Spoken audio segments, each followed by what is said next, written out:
Is it possible? Can USC transition from being a blue blood program to becoming a blue collar program? You are Locked On Trojans, your daily podcast on the USC Trojans, part of the Locked On Podcast Network, your team every day.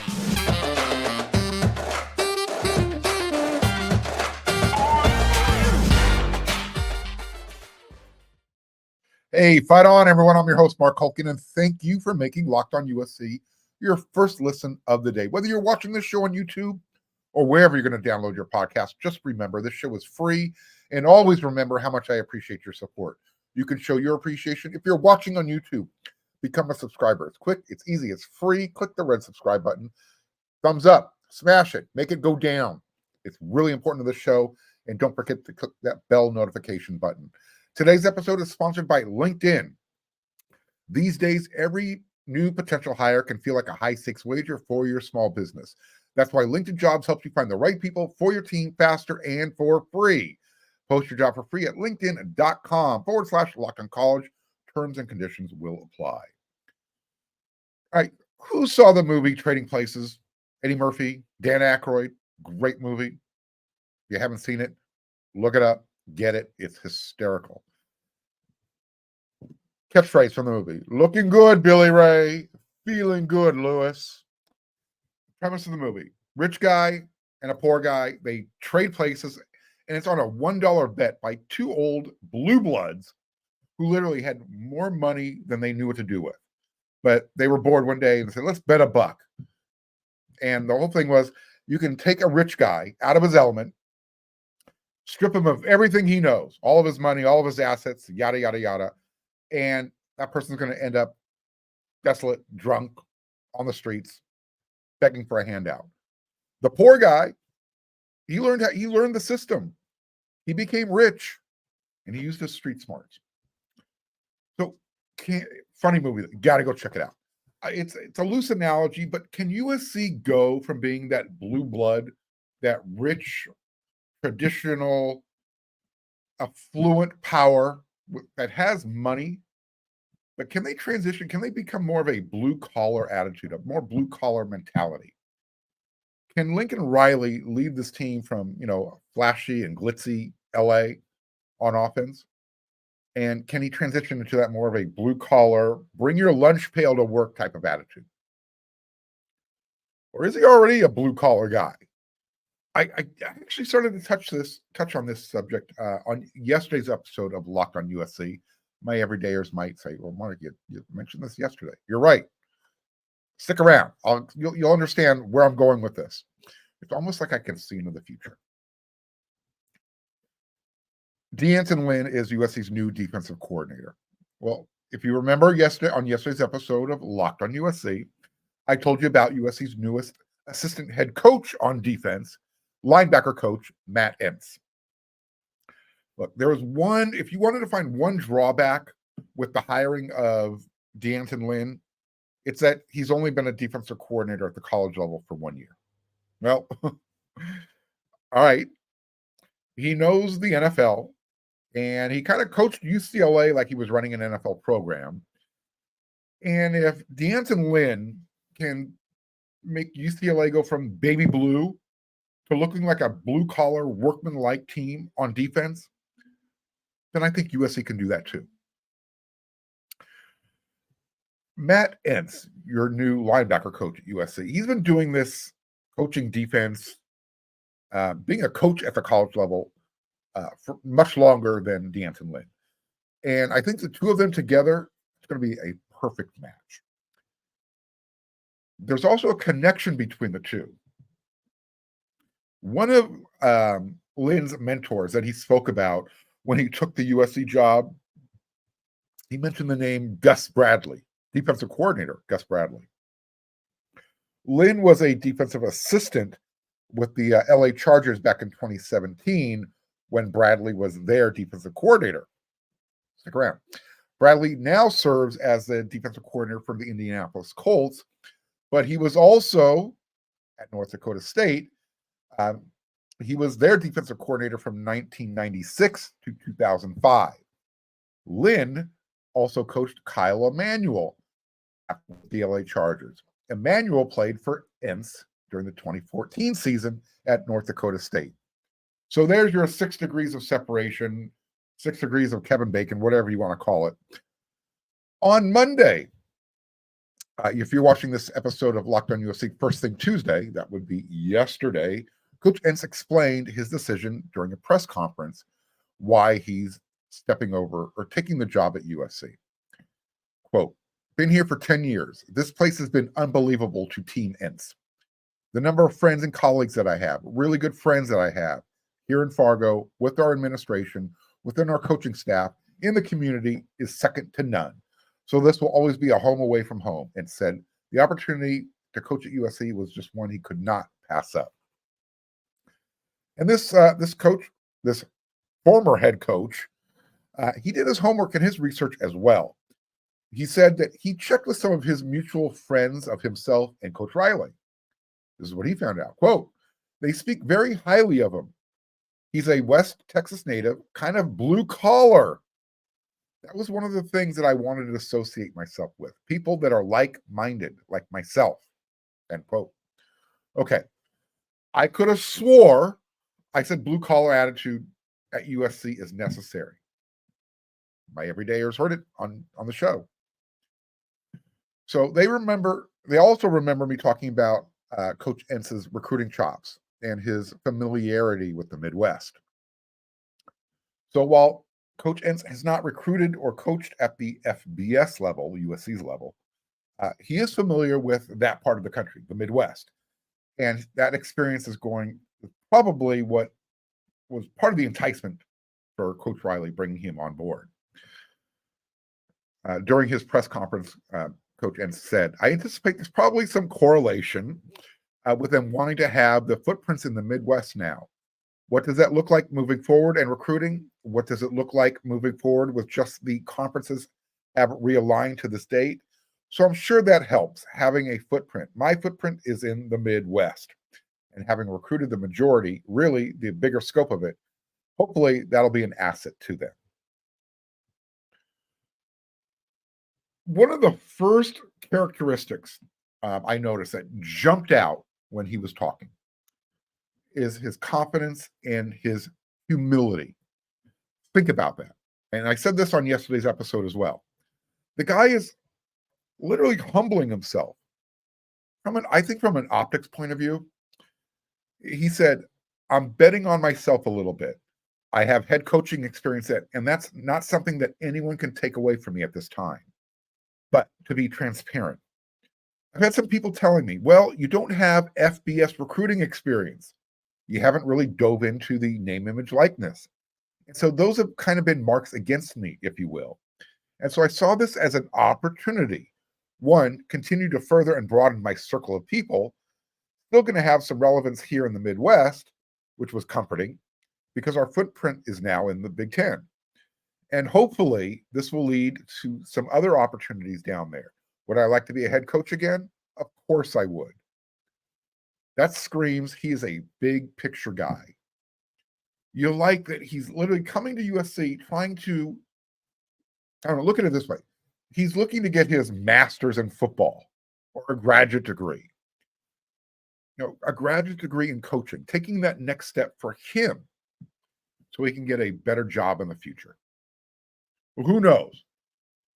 Maybe in a few years when Riley is ready to retire to the NFL lifestyle, he's talked about that, remember, maybe Coach Matt Ince and his wife will like what they have in LA, and he can rely on his coaching experience to lead USC if that's the direction it goes.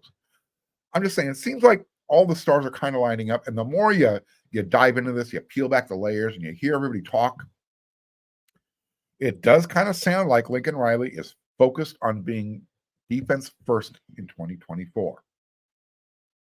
And again, I really like what I heard about the whole attitude, the mentality, the blue collar type of thing.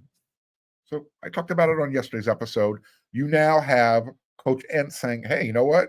I can relate to Coach Riley. He's a blue collar type of guy. Who knew, right? We'll see how that all translates come spring ball, but you got to like the direction things are going right now.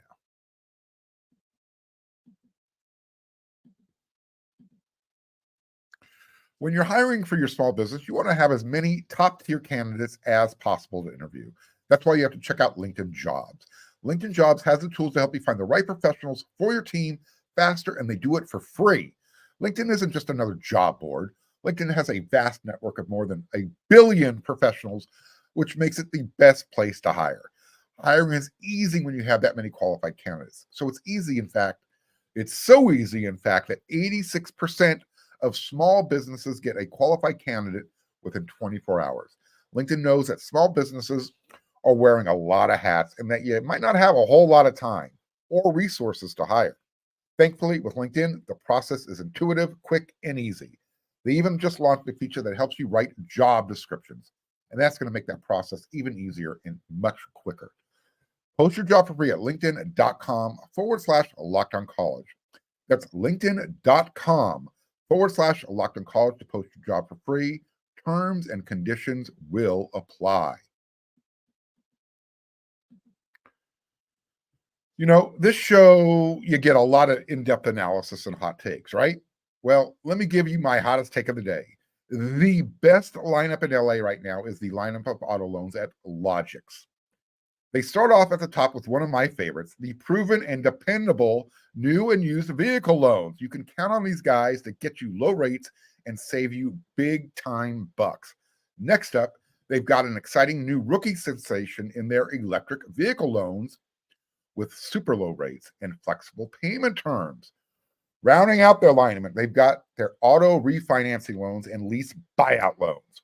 With these guys, you can lower your monthly payments and get on the road to owning your car faster. Look, I know it's a hot take, but seriously, no one can beat the lineup at Logix.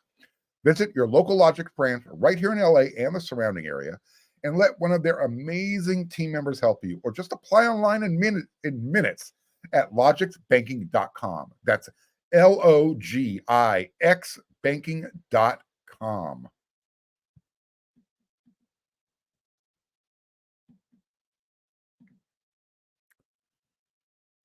USC doesn't need, they don't even have a gymnastics team, but they don't need one to learn how to make some flips, how to create some flips.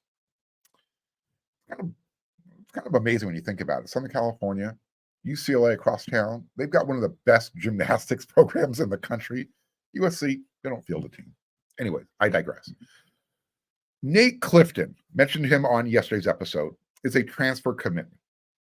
And he's bringing some big size to that D-line. He's adding that versatility, a guy that Antonlynn can move inside or outside, hand in the dirt.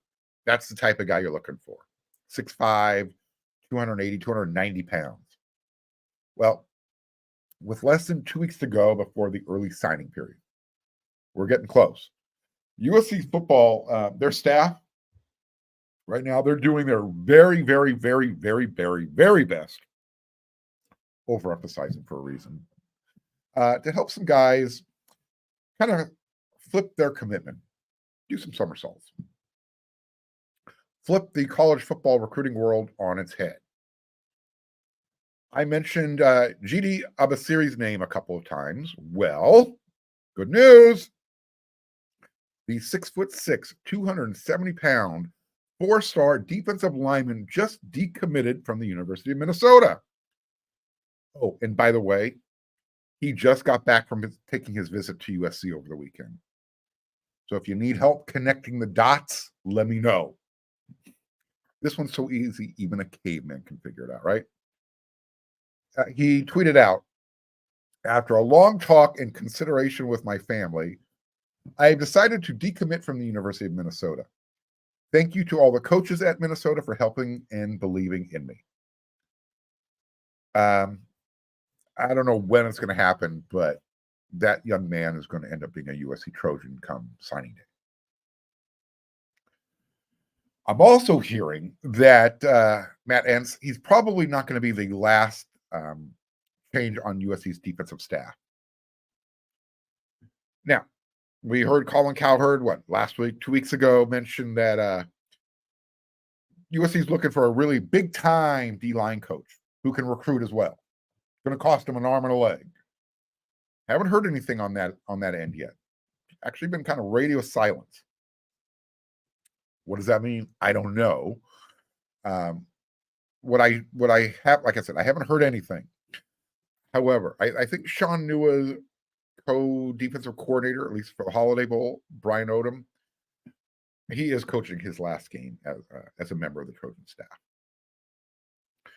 Does that mean that Coach Nua's job is dependent on his ability to flip and convince as many D-line transfers to pick USC? Well, let me tell you this bit of news.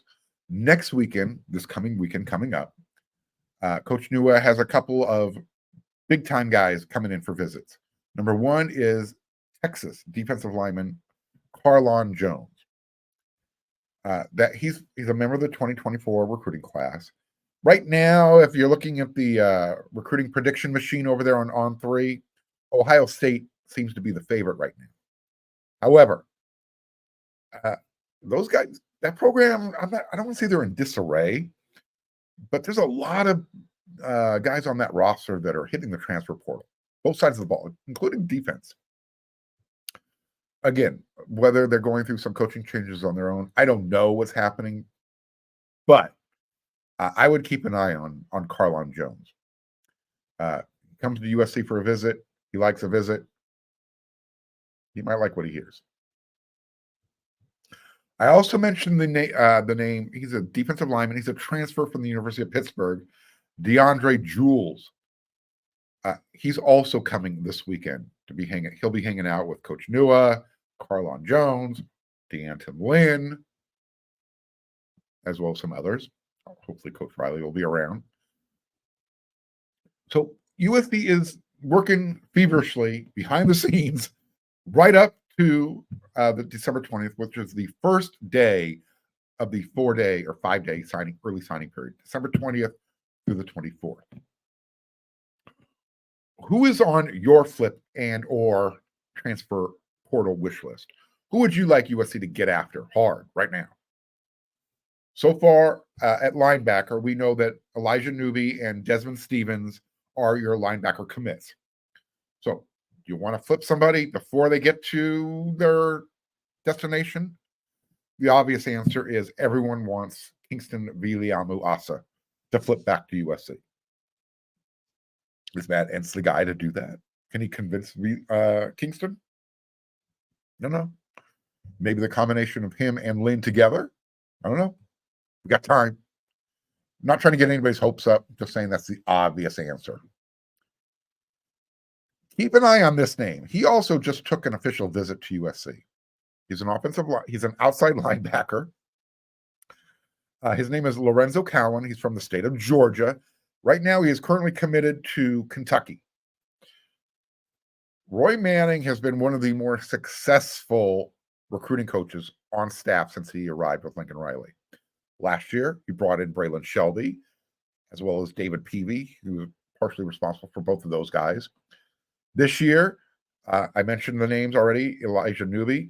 Cameron Fountain is another guy. Manning really wants this guy, Lorenzo Cowan. His older brother right now plays at Kentucky, so this would be a flip. Can we make it happen? I don't know. Let's find out.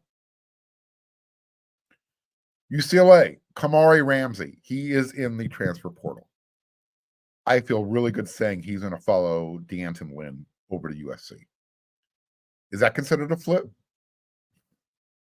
Remember, the former Sierra Canyon product, he picked UCLA over USC coming out of high school. So I think in the technical sense, yeah, this is a flip. Better late than never. What about an internal flip, a permanent position flip? Makai Lemon's move to cornerback, that could have an impact on the 2024 class's wide receiver recruiting. I talked about Dylan Gresham. He took a visit to USC. If he decides to flip to the Trojans, I think that means Makai Lemon is sticking to cornerback for the foreseeable future. A lot of people think that's his future going forward, and particularly at the NFL as well. It's not that he's a bad wide receiver. He's just that much better at cornerback. And as I said before, If you can play wide receiver and cornerback equally well, you have good hands. Go play on the defensive side of the ball because those guys are hard to find. Gresham has been committed to Oregon for a while now, and he took a late trip to USC in December. Look, is USC bringing in 3 wide receivers in 2024? You know about Ryan Pelham. You've got Xavier Jordan. I like bringing Gresham in regardless of what Mekhi Lemon does. But that's a good sign. We'll see what happens there. Like I said, who's on your wish list? Either flipping him from a commitment from somewhere else, who's in the transfer portal. There's a lot of guys in there that I would like to say USC is going to go get and have, but they might be out of their price range. Like a Walter Nolan. Well, I don't know. Is USC willing to shell out? It's going to take 7 figures. And I don't know if it's, it's 1 with 6 zeros behind it or if it's going to be 2 with 6 zeros behind it. It's going to take a lot. And I don't know if USC wants to commit that kind of money to one player. So tell me, who's on your list? You know where the comment section is on YouTube. Use it. Tell me, where should USC go?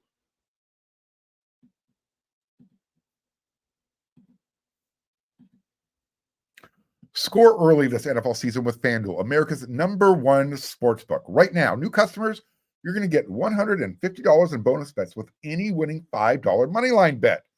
It's $150 if your team wins. If you've been thinking about joining FanDuel, there's no better time to get in on the action.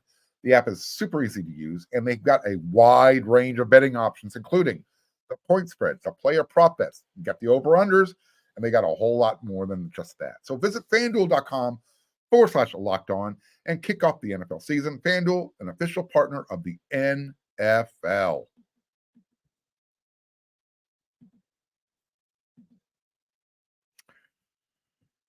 All right.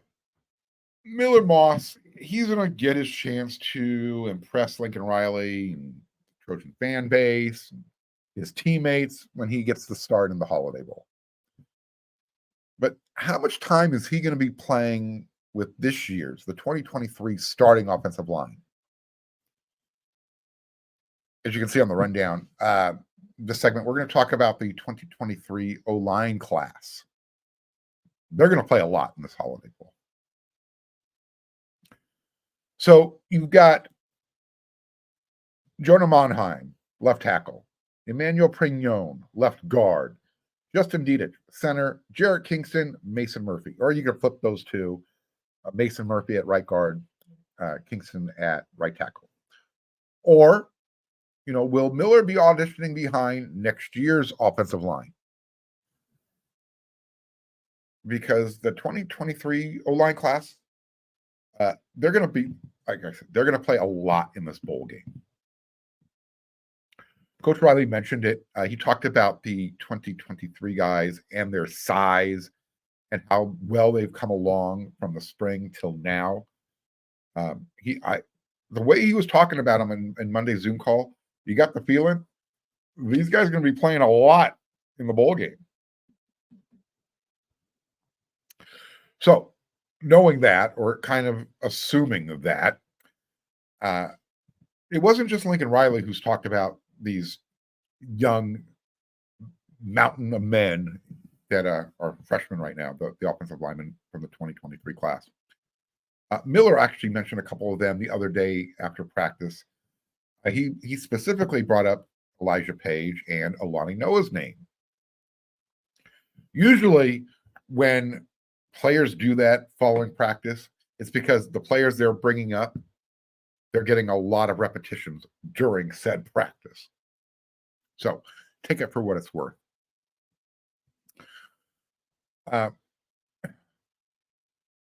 Let's say this is your offensive line for a good chunk of the Holiday Bowl. Elijah Page, left tackle, Prignon, left guard, Jonah at center, Alani Noah at right guard, and Mason Murphy at right tackle. Let's say those are the starters. Or they're playing the vast majority of the game after the first quarter. Could that be your lineup in 2024? I like it. And you heard me say Jonah at center. I've talked about this before. I don't think he's projecting as a tackle in the NFL. He has always been projected as an interior lineman and center specifically. So let's give him a year. Let's get him over the ball, and let's start doing it in the Holiday Bowl. Look, I know that Justin's going to play in the bowl game. It's his last game, and he deserves to play as long as he wants. He's seen a lot. I'll tell you what, I'm going to miss that guy a lot. I just like it. If you want blue collar, that's him. You want 100 Justin Dietiches on your roster. I don't care what position they play. You want that personality, that attitude. I'm going to miss that guy a lot. But you've got guys behind him. You got Micah Banuelos. You've got Amos Talalele. You got Tobias Raymond. So those are three other young guys who didn't play this year. But I think they're gonna take the wrapping off of them in the bowl game. How much you see them, I don't know. I think you'll see a little bit of them, depending on how the game's going. Next year, you've got, from a veteran standpoint, you've got Gino Quinones coming back. He's coming off his knee injury rehab. And then you've got Jonah Monheim, so that's two. And then Mason Murphy becomes a veteran at the tackle spot. So those are your three veteran guys. How many guys should USC go after in the transfer portal? Because last year's offensive line, the recruiting class, the 2023 class, it was not just big in size, it was big in numbers too. And they need to contribute. They need to start getting their feet wet.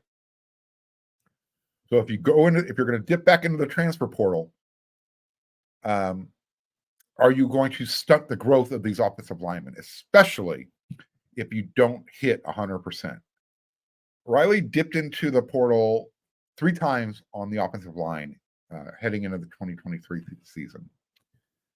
2 out of the 3, we'll say, worked out. It took a while, but Emmanuel Preyon, he got better as the season went along. He got more comfortable at that left guard position. He still has a couple of seasons left. So that you look at that as a positive. And now there's going to be more competition with the 2023 guys ready to step up and compete. Michael Tarquin, he ended up on the bench at the end of the season. So, the longer that season went on, it didn't seem like USC got what they bargained for, I guess is the best way of putting it. And then there was a third guy, and I can't even remember his name off the top of my head, an interior offensive lineman who just stopped playing football altogether. So I'm thinking if they're going to go back into the portal this year for offensive linemen, maybe 1 interior offensive lineman, 2 at the most.